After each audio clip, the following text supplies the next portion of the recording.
Good morning. Our next speaker, Dr. Ted Loder, comes to us from the University of New Hampshire, where he is currently a professor emeritus in the Earth Sciences Department in the Institute for the Study of Earth, Oceans, and Space. He's responsible for briefing NASA and NSF scientists along with congressional and senatorial staff members on the topic of UFOs. Dr. Loder is co-author of the 500-plus page Disclosure Project briefing document along with Dr. Stephen Greer. He attended the Disclosure Press Conference at the National Press Club back in 2001. He is a board member of SETI and the Orion Project, and it's my honor and pleasure to introduce to you Dr. Ted Loder. Thanks, John. Oh, you can't see anything out here, can you? Thank you, John. It's a pleasure to be here with you. And somebody said you can't see anything from up here, so I can't see anything from up here. It's a spotlight. Interesting place to be. Hopefully, we'll have some fun here and look at some different things dealing with different aspects of post-contact technology advancements. And here's my little title here. ET contact, implications for post-contact advancements in science and technology. So with that, excuse me for the mic, we will start here. Actually, all of us speakers, which nobody has mentioned to this point, all of us speakers wrote a paper for this conference. And the papers, this is what mine is. Mine looks like just the abstract. I won't read it to you. You can get it somewhere someday. I don't know where they are. So far it's a black hole, but I think they're going to emerge and you'll get availability of those things.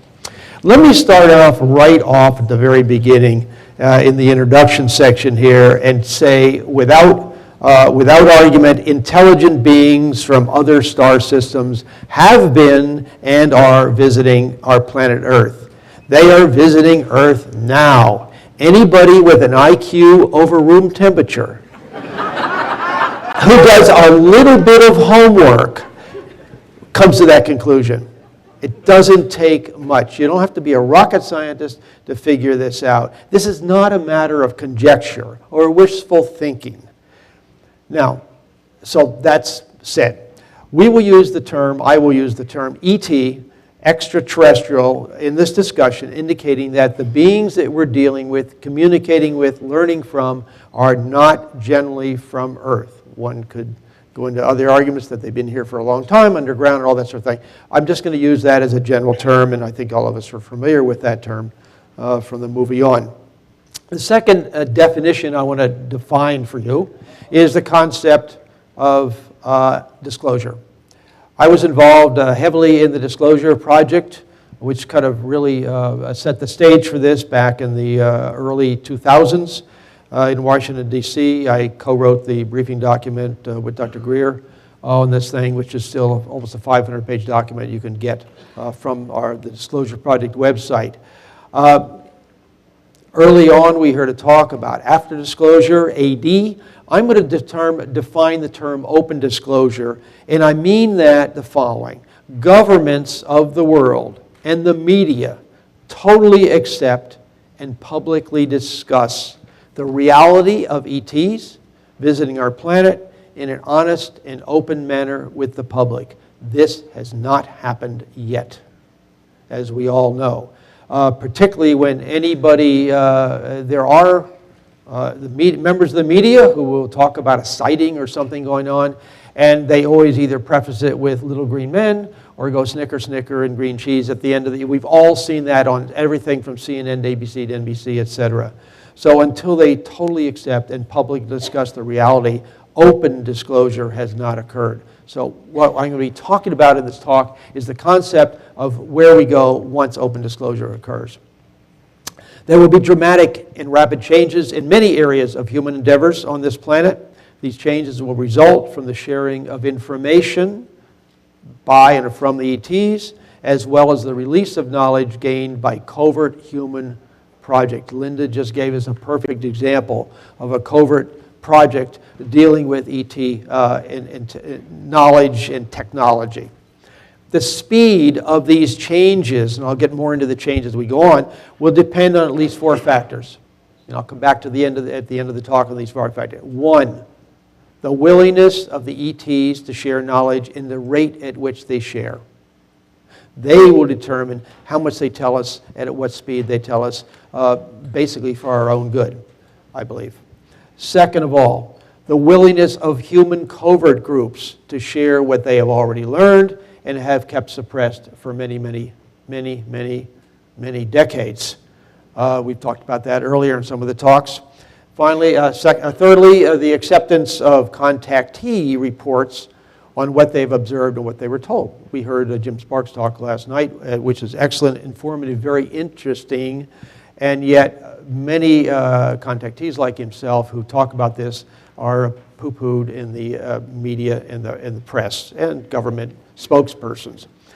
Finally, the issue in terms of the speed of changes will depend upon the rate at which entrenched human organizations, and boy they are entrenched, and governments incorporate this new information into human society, and of course how human society responds to this new information. So, although I can tell you today, or the CNN can talk about today, here it is, this is what's happening, it's going to take a while for these changes to be accepted. We can expect there will be major resistance to any changes, especially from the global money sectors and the control groups who keep this under wraps. This because they do not want to change the present paradigm, which is basically raping the earth for all of its information, natural resources, what have you. Any of the many technologies potentially available will be considered disruptive technologies. And disruptive technologies are those which are transformational. Here's a little history of disruptive technology, a little list I put together in 3 categories: warfare, transportation, and energy sources. The colored ones at the bottom are those that are sort of in the future, or now and in the future. The others are fine. So we start out with just example with warfare. Everybody started out with warfare using fists and rocks initially, and then we went to spears and arrows, and then we got gunpowder and guns, and of course that extended to planes. And then once we had planes, we could then drop bombs and bigger bangs and atomic bombs, hydrogen bombs, neutron bombs, rockets, different ways of delivery. So warfare has really gotten pretty efficient these days, as some of the other speakers have referred to, humans killing other humans. Potential transformative technologies include psychotronics, use of psychological and mental capabilities, weather modifications, that's going on now, it appears, use of scalar wave technology for weather mods and affecting human minds, etc. Human transportation started out with our basic feet. They still work. And a beasts of burden. Okay? Different societies have used beasts of burden, horses, etc. And we go on up to airplanes and anti-gravity. We've talked about that. Teleportation, stargates. We'll see. Energy sources, we start out with basic sunlight for energy and snuggling at night, and then move on into wood, fire, and on up into zero-point energy, radiant energy, anti-gravity technology, which folds into the energy technology. So those are transformative technologies, and something that the present control paradigm does not want to see. They want to release things at their own time scale. Now, all truth passes through 3 phases, noted by Arthur Schopenhauer back in the early 1800s. First, truth is ridiculed. Second, it's violently opposed. Third, it's accepted as self-evident. And we see that we're somewhere in the beginning there, as you can see. Arthur Clarke, the great science fiction writer, science inventor actually, invented a lot of things through his science fiction, rephrased this as anything development of revolutionary nature. It's either initially nonsense or it's not important. I think John Alexander's comment was that UFOs were not important at the very end yesterday. I always thought it was a good idea, said it was a good idea, and finally I thought of it first. And we see this in the scientific establishment today. Rich gave a very excellent talk on the history of things, and it's a good review of the after disclosure issues. What he's really referring to there, it's by the title of the book, is open disclosure, and it's a good book.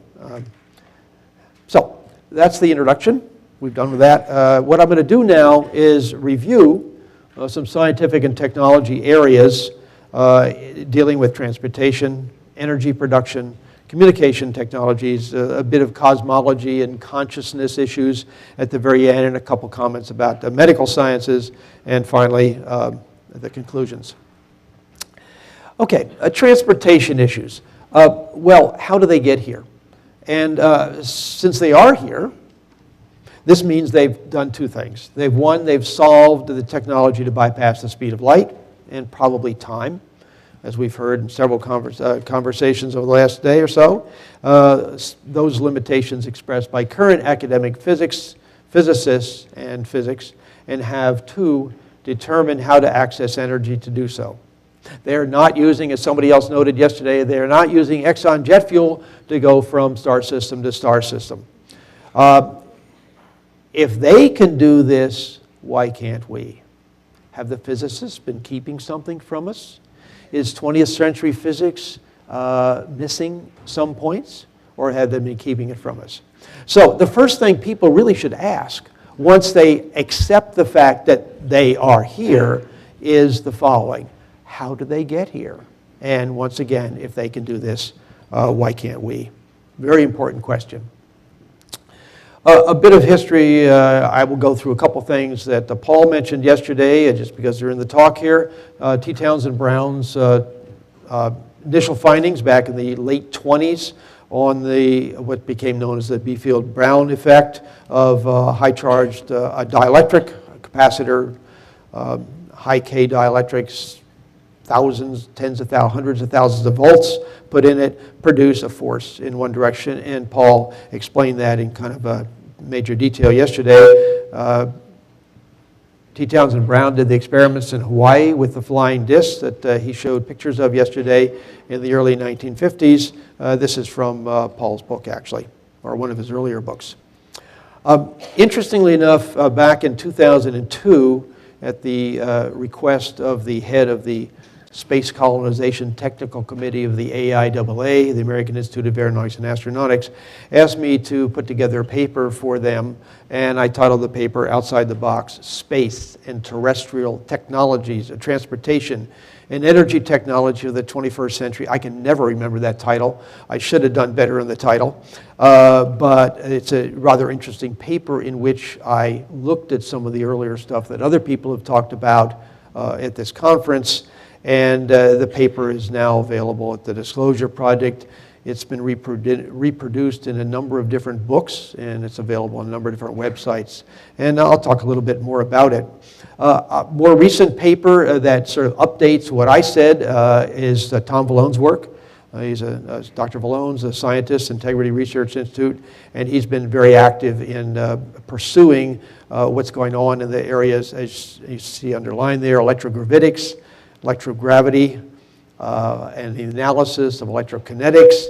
He reviewed some of the journals that Paul mentioned yesterday, the Aviation Studies reports on electrogravitic systems and the gravitic situation. A good review following my review. And then, of course, we have Paul's book on Secrets of Anti-Gravity Propulsion, if you want the whole story. And we heard him talk yesterday, and there's a younger Paul standing beside lots of radio telescopes. He was also one of the Disclosure Project witnesses, and there's several of them here as well. Now, a bit history in terms of transportation, and I'm going to go through some of this because it leads into what the Disclosure Project witnesses had said, because this is one of those technologies that is, ETs have it, but we also have it, and I want to sort of make this point. Disclosure on this issue, Herman Oberth, in 1954 stated, "It is my thesis that flying saucers are real and that they are spaceships from another solar system." This was one of the fathers of the space age, worked with Wernher von Braun. He also goes on to say, "I think that they possibly are manned by intelligent observers, members of race that may be investigating our Earth for centuries. Well, this makes sense from what we've heard today. They are possibly sent out to conduct systematic, long-range investigations of men, animals, vegetation.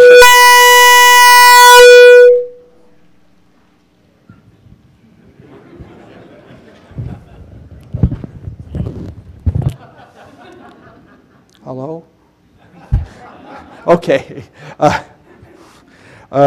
Anyway, he continues on, and it's very interesting, the further down the line what he says. They are flying by the means of artificial fields of gravity. They produce high-tension electric charges in order to push air out of their paths so it does not start glowing, and strong magnetic fields to influence the ionized air at higher altitudes. This would explain their luminosity, reported by many, many sightings, and of course the noiseless UFO flight. Now, he is picking up on what T. Townsend Brown had said. Paul mentioned this yesterday, the aviation studies. I won't detail this, I'll just read the first bit there. Electrostatic energy, this is in 1956, by the way, British research company in the aviation studies report. Electrostatic energy sufficient to produce a Mach 3 fighter is possible with megavolt energies in a K of over 10,000. They noted, and this is important noting, one of the difficulties in 54 and 55 was to get aviation to take electrogravitics seriously. The name alone was enough to put people off. In other words, by the early 50s, the word was out that you don't do research on anti-gravity, when in reality, all of these companies listed there at the bottom and more were frantically doing research on anti-gravity. So the stage was already set to poo-poo this sort of stuff. In the early 2000s, I was in contact with people inside Boeing and Boeing Fan Works and Eugene Pokletnov in terms of the anti-gravity stuff. And we were going to work with Pokletnov and doing some anti-gravity things. And we were setting this up with Boeing. And over the weekend, I met with some of the Boeing people on Friday. Over the weekend, the Wall Street Journal, or one of the papers in New York, ran an article saying, Boeing is doing research on anti-gravity. Ha, ha, ha, isn't that funny? Why don't they build airplanes? That was it. Nothing went any further. I was called up on Monday and said, we can't go forward with this. The Disclosure Project in early in 2001 produced a book out of that with multiple witnesses, nearly 70 witnesses in there, many of them talking about the existence of electrogravitic and zero-point technologies. And I want to go through a couple of these witnesses because they fit into the pattern of what we've seen. Master Sergeant Dan Morris, who has died, he was actually Daniel Morris Salter, was an NRO operative, etc. Master Sergeant involved in extraterrestrial projects for many years. He was recruited to the NRO and had cosmic top secret clearance. He stated at the Disclosure Project, to the Disclosure Project, UFOs are both extraterrestrial and man-made. We all know that. And he mentions T. Townsend Brown as one of our guys who was almost up with the Germans. And so we had to keep him and doing anti-gravity research propulsion secret. He also mentions an energy device there below, and this is dealing with the energy technologies using zero-point energy. Well, if you have one of these units that's about 16 inches long and about 8 inches high, 10 inches wide, you don't need to plug into the local electric company. These devices burn nothing. No pollution, never wears out because there are no moving parts. A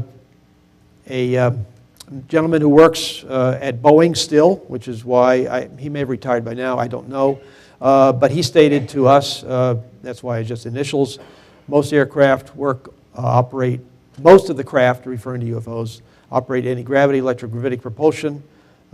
Area 51 with Northrop, we're flying anti-gravity vehicles up there and in Utah. A Dr. B, also involved in anti-gravity research for many, many years in covert projects, top secret projects, stated they have a big think tank up at Hughes, big anti-gravity projects. I used to talk to them. The key point I wanted to make is here, but the American public will never, never hear about this. So the people inside were saying, you know, we're having fun with this, but forget it for telling the people who need this technology. Captain Bill Uhlhaus, U.S. Marine, retired. He died just recently. Marine Corps as a fighter pilot, worked at Wright-Patt.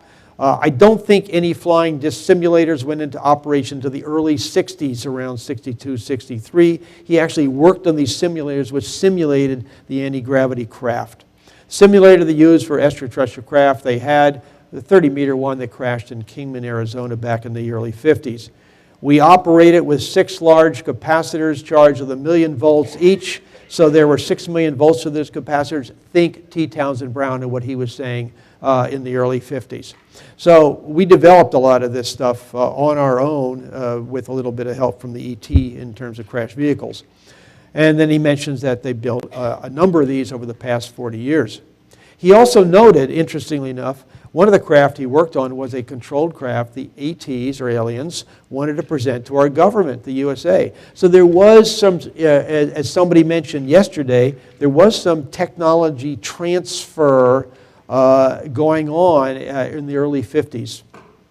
A lot of that went sour as the U.S. covert groups took all of this stuff deep black and for their own war agenda, etc. Mark McCandlish, whose drawing has been shown here in a colorized version. This is Mark McCandlish at the National Press Club in the Disclosure Project in May 9, 2001. A close friend, as you heard yesterday, a close friend of his, Brad Sorensen, also an illustrator, told him of visiting the big hangar at Norton Air Base in November 12, 1988. There were 3 flying saucers floating off the floor, no cables suspending them from the ceiling, no landing gear, and just floating, hovering above the floor. The smallest was somewhat bell-shaped. They were identical in shape and proportion, except there were 3 sizes, 24 to 60 feet in diameter, obviously man-made, looking a little tired, he noted. They had a little exhibit there with a videotape running showing the smallest of the vehicles sitting out in the desert, and later on taking off into space in the video. It showed this vehicle making 3 little quick hopping motions, then it accelerated straight up and out of sight, completely disappearing from view in just a couple seconds. No sound, sonic boom, nothing. Well, the craft was called what's now known, is used a term quite universally now in ARV, Alien Reproduction Vehicle, also nicknamed the Fluxliner. The voltages in the system, 500,000 to 1 million volts of electricity. Again, think back to Townsend Brown's original proposal back in the early 50s that if you had this, you could do very, very well. Brad Sorensen stated that the ARV display, at this display, a 3-star general said that these vehicles were capable of doing light speed or better. Here's this drawing, his original drawing that was in the Disclosure Project documents. It's available in many other places today, showing the large capacitors down around the bottom here. These are the capacitors. There's some batteries back in case you can't see them in this particular drawing. He actually noted that you could start it up with a few marine batteries, 12-volt marine batteries. Pretty slick. Part of the central area in that dealt with the energy generation technology. The pilots sat here, and there was video cameras outside so they could see out, if you will. Lieutenant, a little documentation that comes along, and the nice thing about the Disclosure Project is that we talked to multiple witnesses who would cooperate, who didn't know each other and cooperate other information. For example, Lieutenant Colonel John Williams here pictured was an Air Force 64 rescue pilot, Vietnam, etc. He noted to us there was one facility at Norton Air Base that was close hold, meaning that nobody knew what was going on, not even the wing commander know what was going on there. Rumored that there were UFOs there.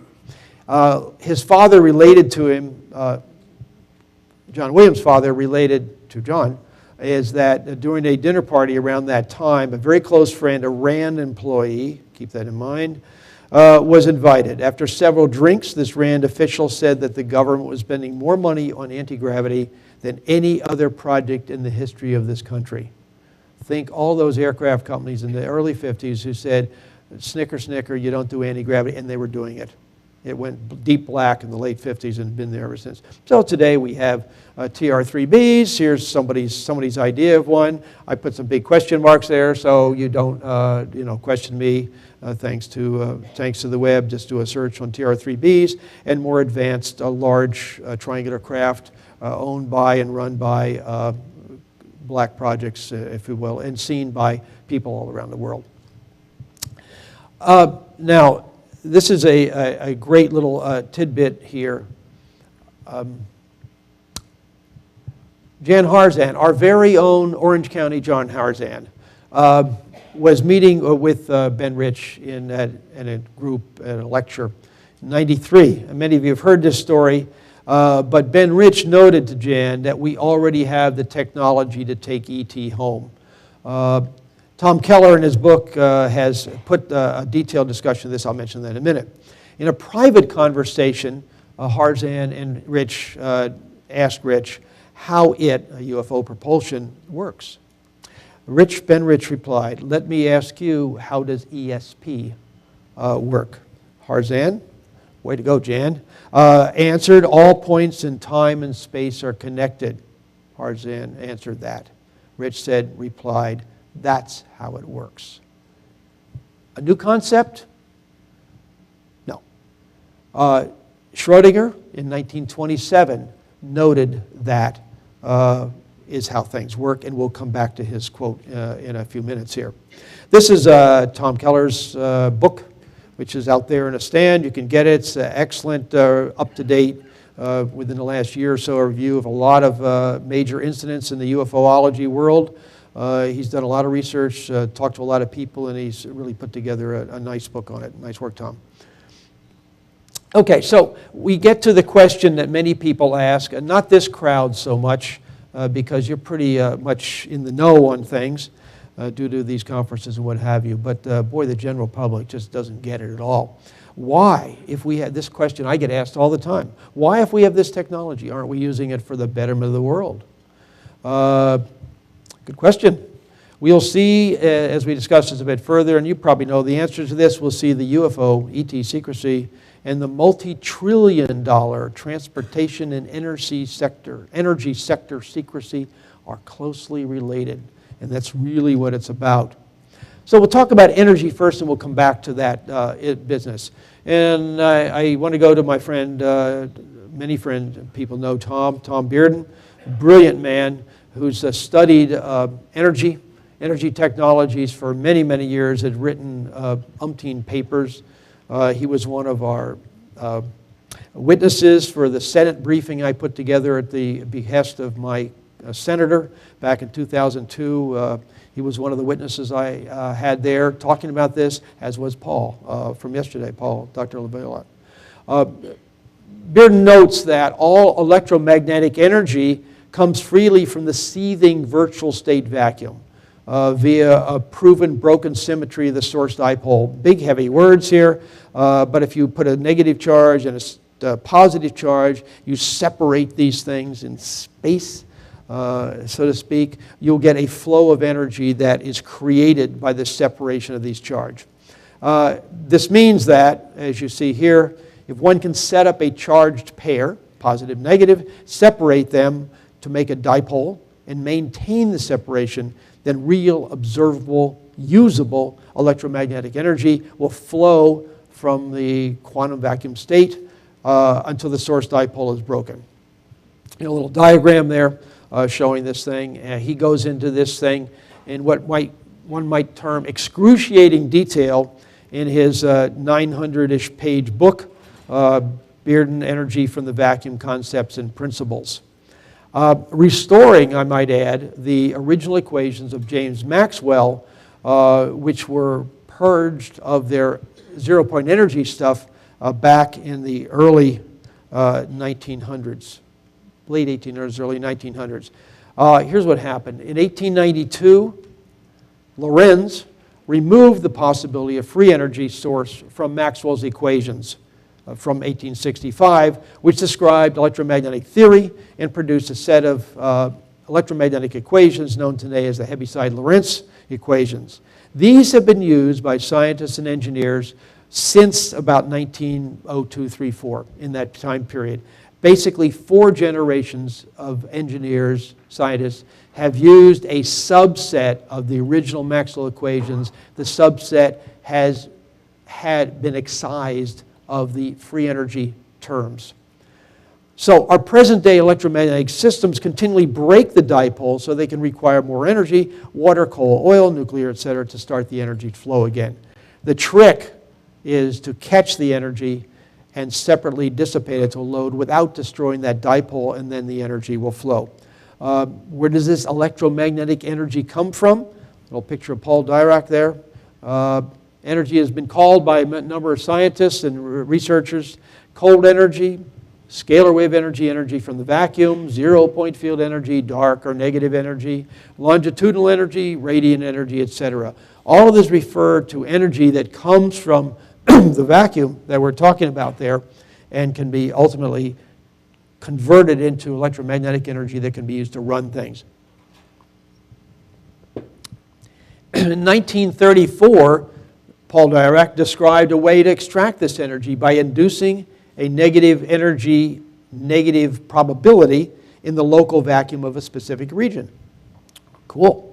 One simply introduces a sharp little low energy perturbation with a sharp gradient. Sharp gradients. The pulses pop electrons out from the Dirac sea. Cool. So he talked about how this could be done in 34. There are many, many technologies that have done this. Most are very hard to work with, actually.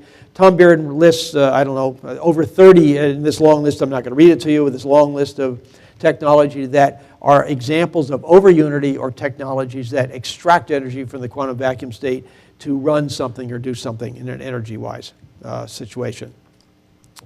Now, this is a side and aside, and I'm pointing this out to people because I've gotten this information from somebody in the Pentagon whom I know, who has let me have this information. I don't know quite what to do with this, so I'm just going to put it out there and let you kind of chew on it. If anybody has information that can elucidate, put some light on dark energy, I would appreciate it. Here's the situation. And I'm sort of quasi-quoting this friend of mine. Some feel that longitudinal or dark energy is the source of energy that drives advanced zero-point energy devices. In other words, for example, magnets appear to get their energy by extracting energy from this dark energy, longitudinal energy. Now, this dark longitudinal, I'll call it longitudinal to save time here, can be captured with nonlinear electronic circuits and converted into usable energy such as heat, electricity, or propulsion. So you can devise, not normal circuits, but you can devise circuits that will extract this energy and convert it into usable energy. It then can be indirectly measured. So if you have something to produce heat, you can produce, given a situation, the amount of heat it produces. At the present, this is the interesting, it is decreasing rapidly. In other words, they're measuring this thing. They've been measuring for 3 years. I'll show you the curve in a second. And it's been hypothesized by people studying this that the Earth's electromagnetic field will start to decline and become unstable. As this begins to happen, changes in both the strength and the direction of the Earth's magnetic field will become apparent at some point to even careful, casual observers. At some point, the Earth's magnetic field would collapse, leading to increased solar radiation, followed by a magnetic pole shift. So this is a stretch. It's a step, a step, a step. But if we look at the curve that they produced, and this, the electronics for this are developed by somebody who worked in covert black projects for a number of years, and has put these circuits together to measure this longitudinal energy density. Since 2008, the terms here are relative. On the axis over there, the y-axis is just relative numbers, intensity, if you will, was around values of 90, but decreasing, as you can see, right in this area, is decreasing. They had trouble with their equipment, which broke down. They had to repair a bunch of stuff. During that time period, they got it back on back in early 2010, and since there, you can see it's been dropping so that it's dropped from 90 units down to 20 to 30 units over the past 3 years. This is data as of July 21st, which is relatively recent. The data from yesterday, it falls in that same little blob right here, so it's sitting here. Now, the curve is a pretty statistically significant curve, so at this point, mostly because data are far apart, they're watching this very closely. The demise of this system, if it works, is somewhere around early next year. You're wobbling that point there at the very end to see where it actually hits.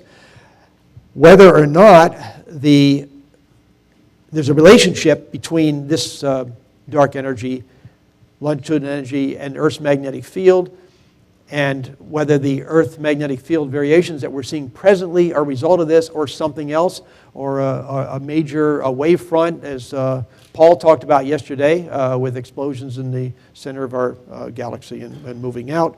Don't know. Don't know how that relates, if it does. Anyway, if anybody has any information on that, I'd appreciate it. The website is down there, PSCINET, blogspot.com. You can go look at this curve yourself. He updates it once a week and follow what's happening.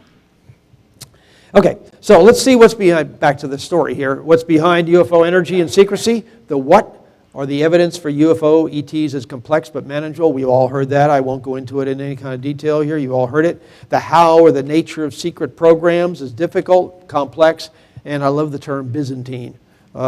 These secret programs are kept secret by not keeping them a secret or by confusing the whole thing, as we all know. But the why, the reasons behind the secrecy, is the most challenging problem of all. And I think we all understand what that is. Basically, those in control like to stay in control. They are very risk adverse. A lot of them have been involved in this thing for not hundreds, but 40, 50 years. Don't want to change the way they're doing things. Do not want to give up control and power easily. The inescapable fact is the disclosure of ET presence would bring with it a certain release of technologies. We've talked about some of these over the last 2 days.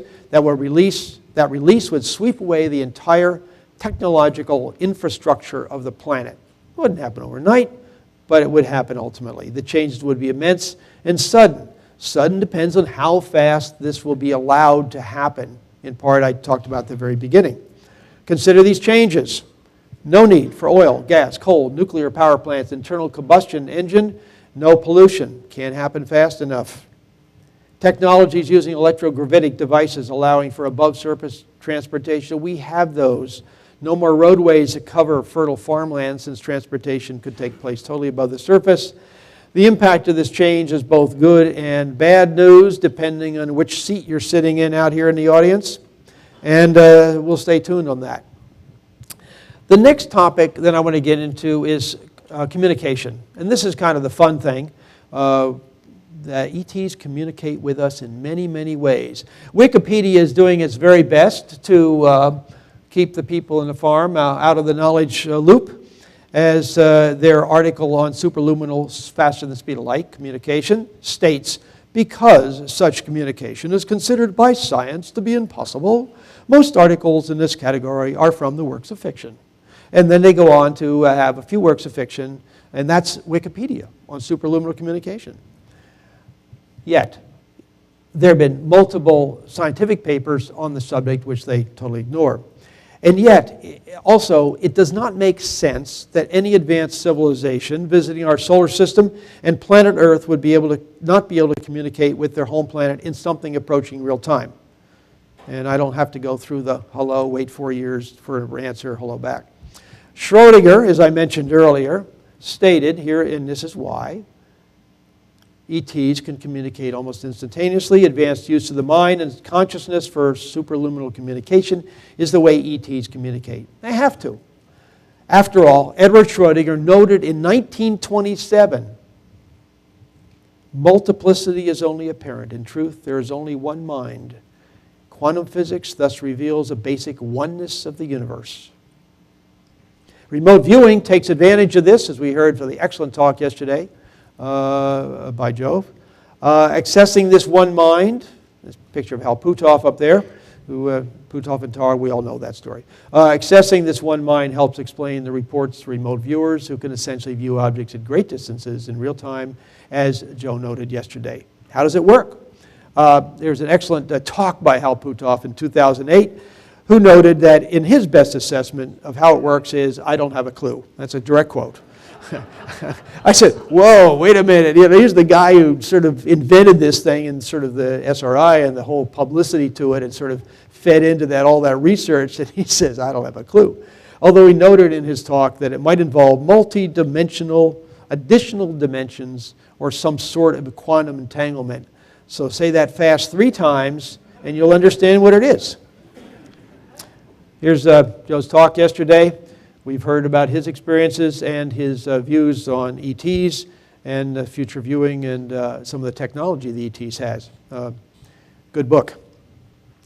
Another book that's rather interesting because it sheds some insight on some of these issues is the book by Dan Sherman. Anybody read that here? Probably can't even see anybody. His little book called Above Black. Dan Sherman was trained as an intuitive communicator by the Air Force in the early 1960s, in the 80s, but he was started in the early 60s with genetic manipulation of embryos, of which Dan felt he was one. And then when he joined the Air Force, he was involved in sitting at terminals, using his mind to communicate with the terminals, and recording many series of numbers which he duly reported. I thought the more interesting point was the following.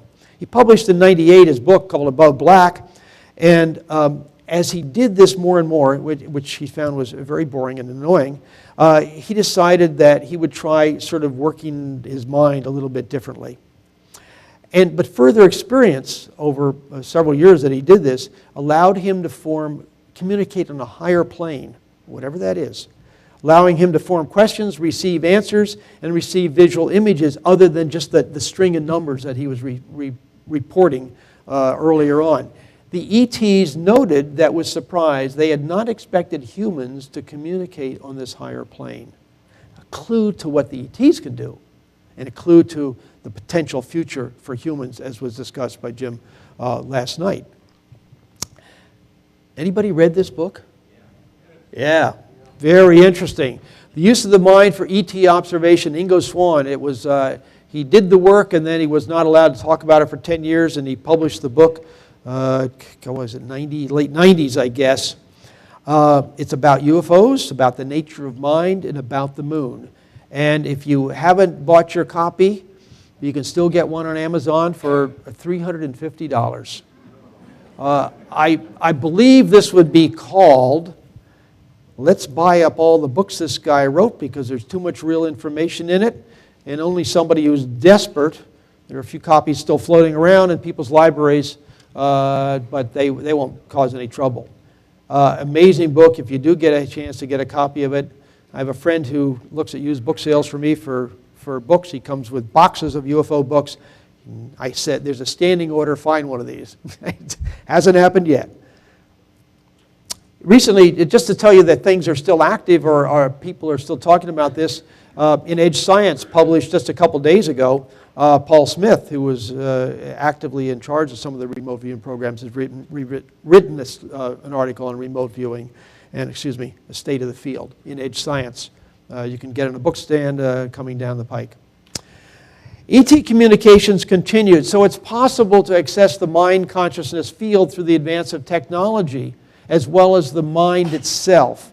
Dr. Greer mentioned in his first book, Talking to a Witness, who had described to me, he worked in Bell Labs, he was a Bell Labs scientist, described what he termed a consciousness-assisted technology, or CAT. In the early 1960s, a scientist was given an ET communication device the size of a grapefruit to study and to reverse engineer. The device mentally communicated with the scientist that the scientist should destroy the device since those who wished it reproduced had malice in their hearts, and he did so. I think they wanted to dry it out in the oven and the oven got too hot, something like that. Oh, whoops, who turned up the heat? Anyway, but there is a device that's conscious and can make decisions and decisions there. Now let's talk about, everybody's picking on SETI, so I thought I'd hop in here on the bandwagon. Does it appear that SETI is searching for the right place for evidence? No, they are not. I underlined that. No, they are not. Radio signals are too slow for interstellar peoples. They're limited by the speed of light. SETI looking for radio signals is like the native people looking for smoke signals in a modern city as evidence of people while everyone is running around with cell phones. I think that kind of says it in a nutshell. My favorite, I guess I got time to tell this real quickly. My favorite story about SETI was a personal story in interacting with Dr. Jill Tarter, who was one of the heads at SETI. A number of years ago at Harvard University, it's our East Coast Stanford.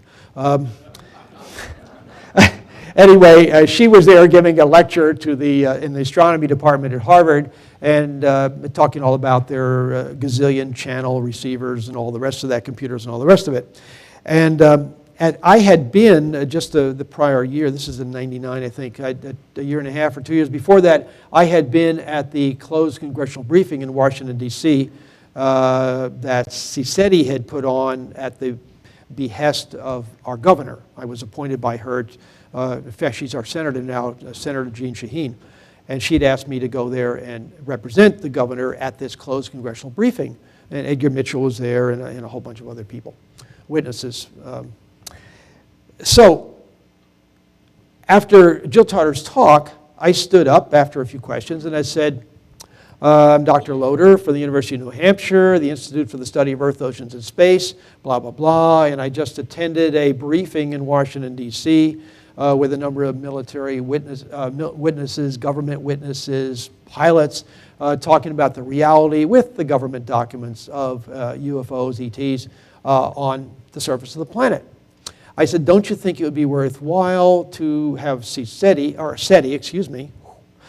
SETI spend some time looking down here, maybe 10% of their budget looking on Earth instead of up there. And she looked at, a reasonable question, I thought, and she looked at me and said, there's absolutely no evidence that UFOs are real. Next question. Just like that.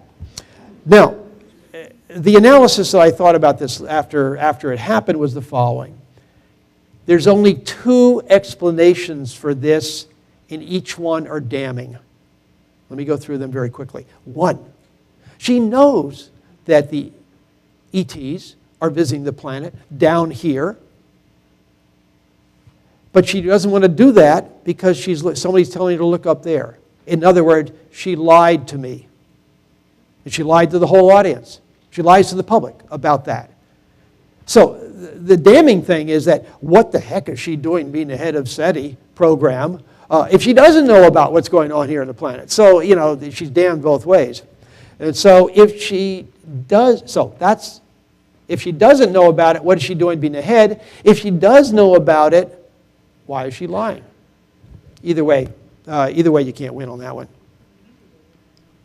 Well, I've been a member of SETI, the Center for the Study of Extraterrestrial Intelligence. Many of you have heard or read about it over the years. I've attended, we've had or run probably 100 SETI trainings over the last almost 20 years and have observed multiple ways in which the ETs communicate with us on the ground. The senior SETI team has compiled their observations and experiences in an entire book. We sat down and basically dictated this book 3 or 4 years, it's 3 years ago, I can't remember, in '09, covering our amazing experiences with ET communication. And I'm going to go through some of those modalities with you just to give you some sense of what we do. Here we are setting up for some field work in the evening. This happens to be in, this one is, I guess I have to show this. This is out in Crestone, Colorado. Also Crestone, Colorado. This is up in Mount Shasta. And this is setting up in the evening for a long 4 or 5 hour time in the field. We use green laser pointers to point out objects in the sky. to let people kind of know what's going on. Here we are setting up. So the first aspect of communication is actually taking photographs of stuff that may be out there or not. This is a picture of yours truly with a bad hair day, setting up my tripod, which I'm going to put my nice little telescope on for looking at things. And right behind the arrow points to it there, you can see the arrow pointing down is a craft. This is the blow-up of it, the craft sitting right there. Well, that's kind of cool. Raven Nabolsky from Orange County actually took that picture. She also took one in Charlottesville, Virginia, where we had a training a year or so later.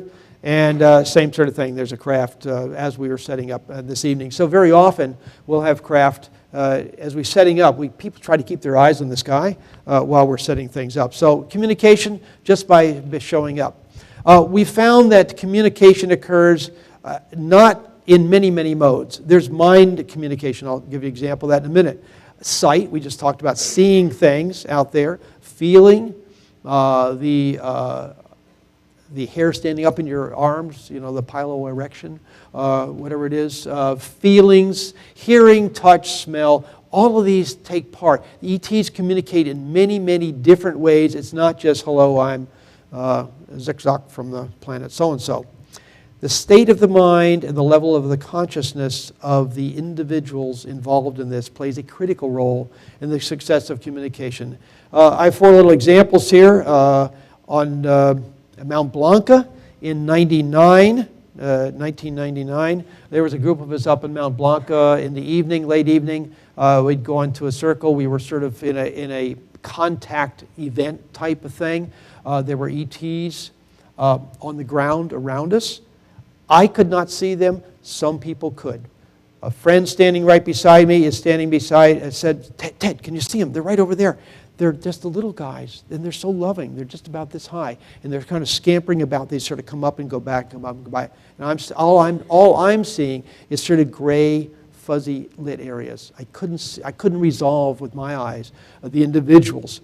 So I said to this woman later on, I said, you know, you really ought to talk to Dr. Greer about it, because after that, I had talked to him individually, and I said, what did you see? And he said, well, there's some very tall beings there, and there's some very short ones that are kind of shy, and they kind of run around.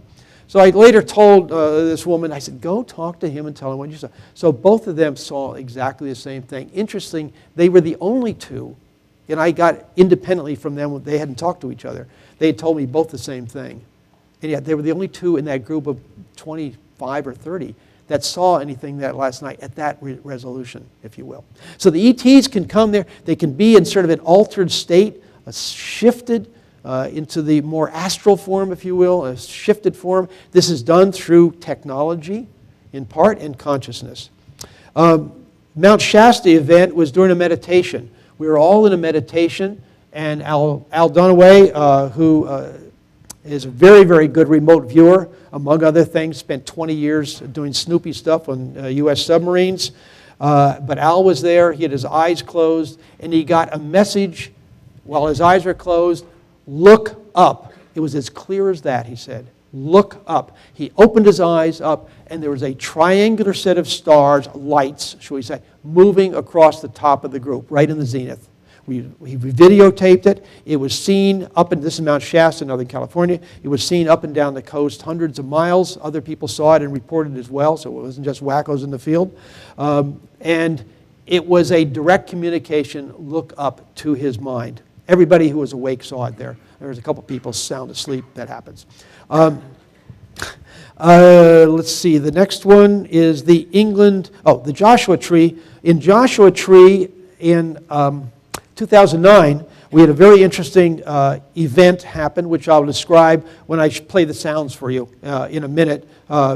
We often have radar detectors in the field. The ETs interacted with us through the radar detectors, and I'll play some of that in a minute. The England crop circle communication, which is the next thing, was this crop circle produced in 1992 in Alton Barnes. It is the shape of the SETI logo, which all of you have seen at some time. Here's the lower picture there, right here, is the actual thing in the field in Alton Barnes. Here's some of the straw or hay or whatever the grains were sort of laid down in a sort of a woven pattern there. The history behind this is rather interesting, and it's one of several that have had this experience. This crop circle appeared the night after, or the night of earlier on that evening. Dr. Greer and the team that was over there at that time had sat down, made some drawings on a piece of paper, and decided they were going to ask the crop circle makers to make something in this shape. It was only the small group of them. They wrote it on a piece of paper. They sort of drew it out. And they said, okay, everybody in the group said, we're going to consciously project this image to the crop circle makers and ask them to make the circle or to make the formation. The next day, there it is. So there's a linkage between, and Colin Andrews has talked about this in his writings, and he's had that experience too, as Bussy Taylor and others of the crop circle people have had this experience where there's a connection between the crop circle makers and the croppies, or the people who are studying this thing. So there's a consciousness connection. And of course, as Linda pointed out, with some more complex ones, it really gets neat. One of the phenomena that we see constantly when we're in the field are what we call flash bulbs in the sky. And this picture over here on the left-hand side of your screen here, this happens to be Dr. Greer. He's standing up there. He is just, is actually in a video, but I have the stills here.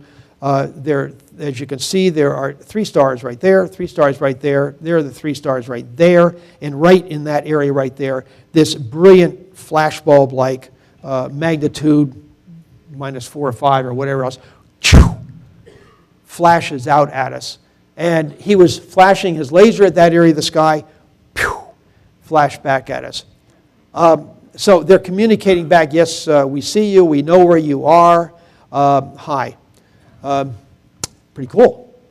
And this has happened literally hundreds of times.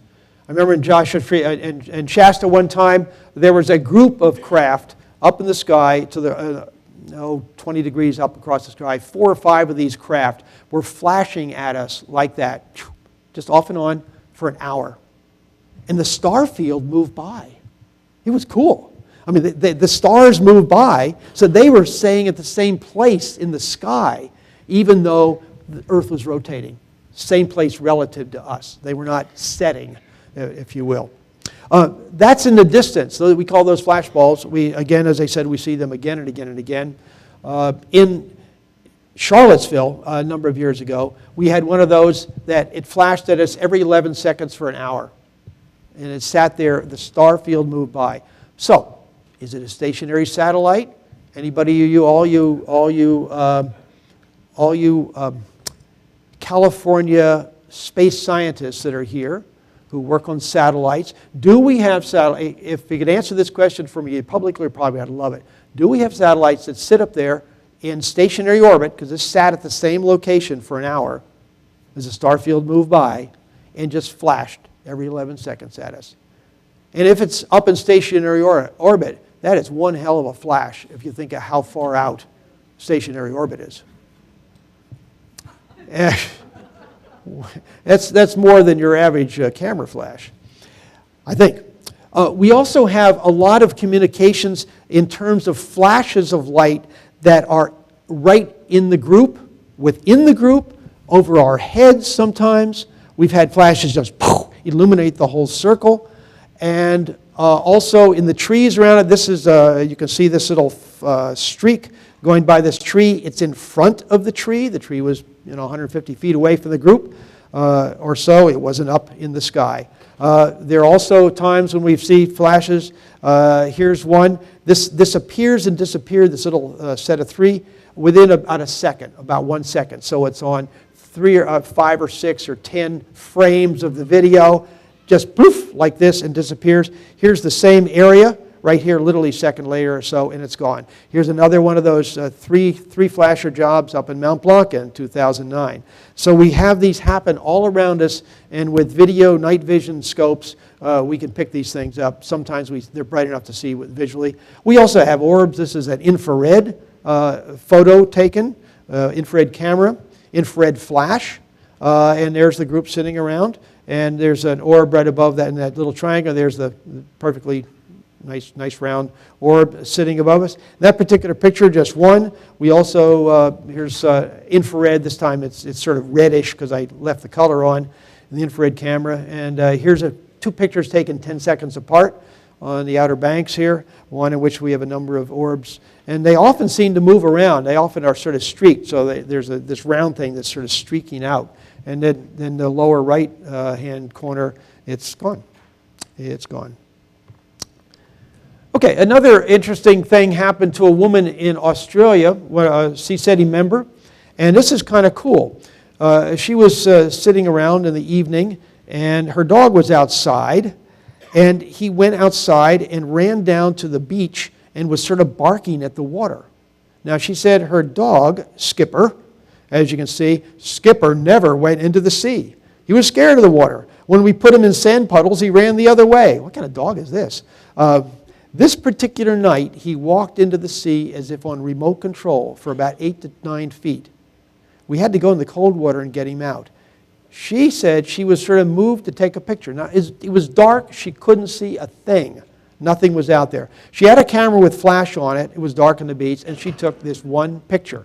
The picture is on the left here, and there's some orbs or dots or splashes. You can see the city of Adelaide in the distance there, and there was this brilliant white thing within the picture.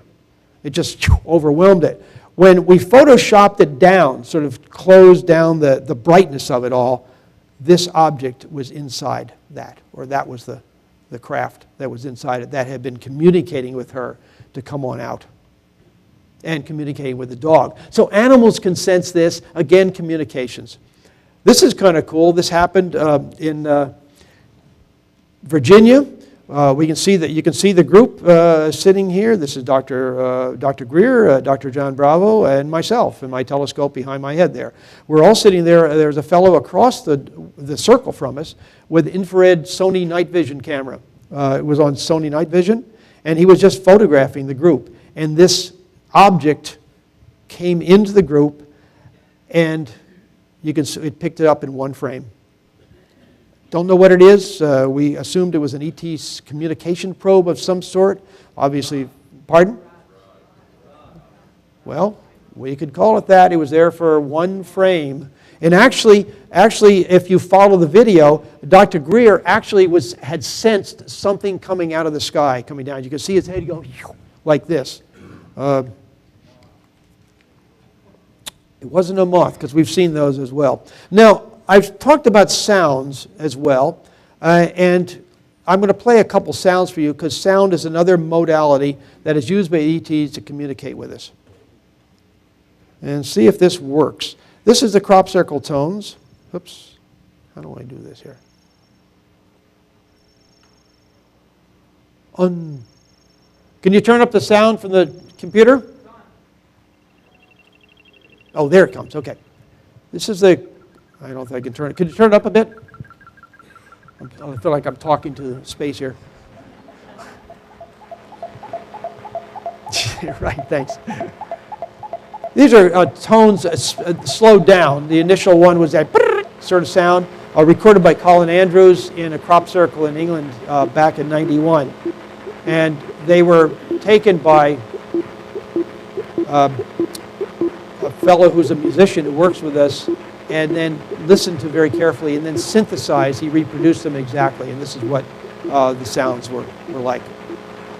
We often play these sounds using radio transmitters back up because they are ET, and we figure that they can listen to these things and hear them. The next one I want to play are radar detectors. Now, we'll have radar detectors under a number of people's chairs in the field, different radar detectors. Okay, I'm going to shut that up for a second and tell a little bit about this, because this is rather an important event in a sense. We'd been out in the field for about 4 or 5 hours. It was about 1:45 in the morning. We were in the process of getting our gear to go home. It's a Joshua Tree a few years ago. Cold, you know what Joshua Tree is like, total cloudless sky, stunning. And we'd seen some things during the evening, what have you. When we were getting up, when all of a sudden the radar detectors, which had been basically pretty quiet during the night. We're sitting out in the middle of Joshua Tree on Geology Tour Road, if anybody knows where that is, kind of in the middle of nowhere, and no traffic, nothing, 1:45 in the morning. All of a sudden, the radar detectors start going nuts all around us. And everybody stopped what they were doing, stood perfectly still, and for 15 minutes, the radar detectors were going dee-dee-dee-dee-dee-dee-dee. And what you hear is it's not like the police are at you with a gun thing. They kind of talking to you, and they're different radar detectors sort of in this audio dance of information being transmitted. We call them the Orion transmissions. They were actually, a lot of information was coded, at least we've been told that people have analyzed this, within those. So I'll stop it, go back. I'll stop it right there and say the following. After that occurred, we were all standing around saying, oh my God, what was that about? And Dr. Greer had noted that they're coming from Orion, meaning they're coming from the sector where the Orion constellation was. So we were folding up our gear after this was over and said, wow, that was pretty cool. And I took my laser pointer and I flashed it at Orion. Just flash, flash, flash. I won't do it here, but anyway, because we can't see Orion. Flashed at Orion, and they flashed back. 3 or 4 times over a couple minutes, I would shine my laser pointer, and then several of us got our laser pointers and said, hey, we're here. And we flashed, and they flashed back at us, sort of as a confirmation with us that they were communicating back with us. We've also been using, recent years, the little magnetometers, the tri-field natural magnetometers, and we find that magnetometers are just measuring the magnetic field around us, and when the ETs are on the ground around us, or there's a ship in the area, it will affect the magnetometer and the magnetometer response. So everybody's sitting perfectly still in their seats, and all of a sudden, the magnetometer starts squeaking. In other words, they're responding to fluxes in the magnetic field right around us, in spite of the fact that everybody is sitting still in the middle of nowhere. So the ETs are using, okay, sounds like a bunch of chickens. Okay, we will go through quickly to finish up here. Crop circles are obviously, I won't go into them, but they're obviously a means of communicating something. I think all of us are still trying to work on that, and a lot of other scientists are. Those are just a couple of the really spectacular, detailed ones, including the one right across from, these are recent ones, 2011. This is one that was started at the bottom, started at the top and finished the next day at the bottom. So that's very few of those are done in pieces. These are 6 or 7 pointed stars. It looks like they are showing lunar calendar here, all around this pointed star here. This occurred in Italy, interestingly enough, not just in England. So we're learning a lot from the ETs, but it's going to take a deeper understanding of the nature of mind, the consciousness, and the reality of the universe to sort of get it all together, which will not come well to the entrenched scientific establishment. I want to spend, I just have a few more minutes here, so I'm going to sort of speed up here. Buzz Aldrin has mentioned on C-SPAN, the existence of something on Mars, Mars moon that is, the towers here. Is this ETs communicating with us, or is it a relic for something that they were doing? There actually is more than one monolith. There's one nearby, the big monolith, which you saw pictures of yesterday. I can't remember who showed us those. And the monolith, the big one, is about 107 meters. That's 300 some feet tall. So it's a fairly large object. Artist's rendition of what it might look like. Another interesting thing is, were the ETs communicating with us when the comet Shoemaker-Levy collided with Jupiter, causing massive holes or collision spots in Jupiter, exactly 25 years from the initial Apollo landing. Here's Eugene Shoemaker and David Levy. And the data on that are as follows. The first fragment was July 16th. The Apollo launched July 16th. And then the last fragment, July 22nd, Apollo was on its way home. So some people said to the exact minute. The data that I found didn't say exact minute, so I'll just leave that with you. Were the ETs telling us, look what we can do? Don't know. The last couple minutes here, I'm just going to go through this quickly. Hillary Clinton, our Secretary of, what is she? State, right. Dealing with other countries, is walking with Lawrence Rockefeller, carrying a book of Paul Davies' book, Are We Alone? In the 1990s, when she had been briefed on the UFO stuff by Project Starlight. Views of cosmology are rather interesting. It's interesting that some religious people and others in the earlier part of the 20th century made such statements as God created the universe as a basis for higher forms of consciousness. We like to think that. Served by a multiplicity of inhabited worlds. Edward Milne says, if a single planet were the soul of his activity, he could scarcely find opportunities to enjoy himself. Pretty forward thinking. We now have the neo-Darwinists and other people. The course of evolution does not follow predictable trends. It's purely random. The blind watchmaker concept of Richard Dawkins and what have you. And really the dire view of some scientists, such as Jacques Monod, stating the ancient covenant is in pieces. Man at last knows that he is alone in the unfeeling immensity of the universe, out of which he has emerged only by chance. Neither his destiny nor his duty have been written down. Ugh. Stephen Weinberg is even worse. The more the universe seems comprehensible, the more it seems pointless. Well, we might as well jump off the bridge. I'm sorry, these guys are going to have a shock at some point. Unlike Rupert Sheldrake, who is putting together the sort of science observations that Joe Monteagle pointed out yesterday of the connectedness to us all and why ETs from planets out there look like humans. Morphic resonance fields. If anybody's read his work.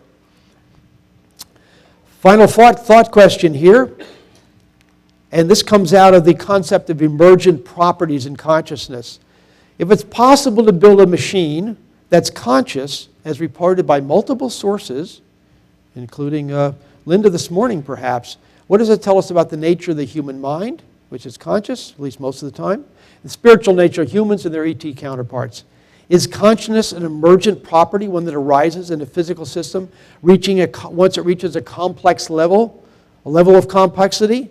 It would have to be organized complexity. We make very complex things, and they aren't conscious at all, such as Washington, D.C.